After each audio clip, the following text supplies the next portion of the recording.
Now that my surface has had a chance to dry, I can begin the next phase of this process.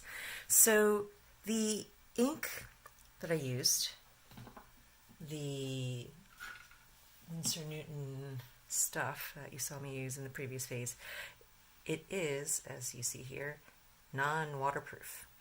That means that when it's on my paper now, if I were to take a brush and to start trying to paint a wash over it, it would lift and smear and I would lose all this beautiful granulated stuff that it has done.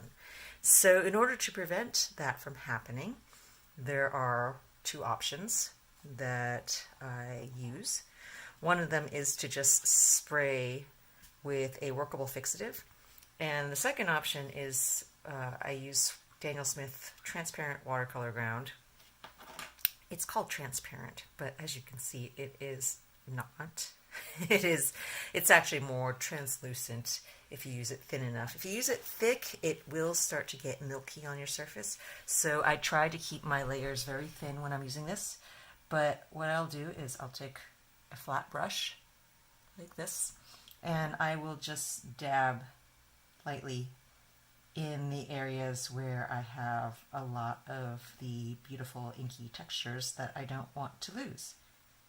One thing to keep in mind when using watercolor ground, or even for using fixative also, this applies, is that putting anything other than watercolor onto the surface of your paper is going to change how the paper receives the watercolor and how it takes the pigment.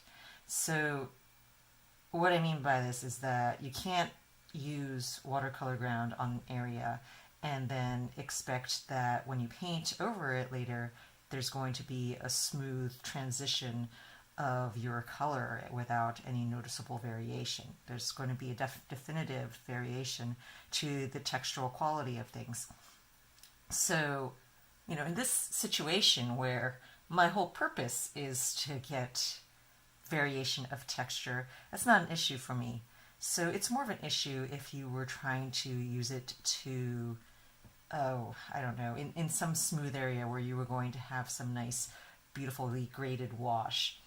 Or, for example, in some sensitive portions of your painting where the detail really matters and you don't want to have a sudden shift, like on someone's face, for example, between the colors and the textures that you're using. So that's just something to keep in mind. And the same goes with workable fixative too. Workable fixative, it's called workable, but it's more like semi-workable as far as watercolors are concerned, because it does tend to seal up the pores of the paper so that if you spray it on too thickly, your watercolors, your liquid is just going to bead up and roll off your page. It's going to become completely waterproof, which is not really desirable when you're painting with watercolors.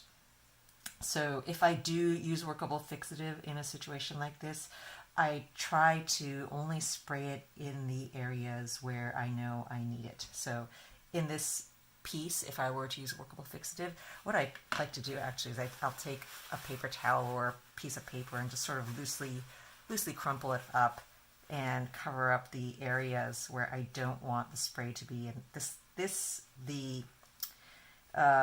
having something wadded up like this as a mask means that you have a more not so much of a hard line with your spraying. So when I spray over this, the areas that get hit the most are going to be up here, and this area is going to be sort of graded by doing that. And that just protects the sensitive areas where I don't want any spray to hit, while not making a very hard definitive edge line along where I do want it to go.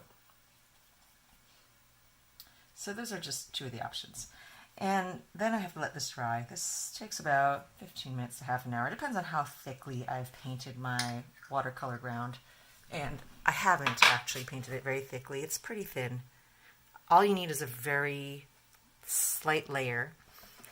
And you really want to just move your brush as little as possible. So what I'm doing are these little stabbing type of things on it, because if you drag your brush, then you're going to smear everything and you're going to lose all these wonderful and beautiful little speckled dotty things that are going on. Now this is just the beginning of a painting. What you see here becomes the basis for how I build up my more defined and refined textures, the things that I'm doing intentionally. This is sort of the unintentional portion of it, sort of. I mean, I am dictating where I want these textures to go in the general vicinities of the piece, but as far as the specifics of it, I leave that up to chance, and I leave that up to just how the liquid flows and the pigment pools. And so this just becomes a starting point, a launching pad. And from here, I start to pick out the details, and I start to see shapes, and I will emphasize things and gradually build something up. So I have this piece again, which I showed you earlier. This portion of the tree trunk is in its early stages. I have just done the wash, and you can see I'm starting to build up shading along the side of the tree here and down into this area.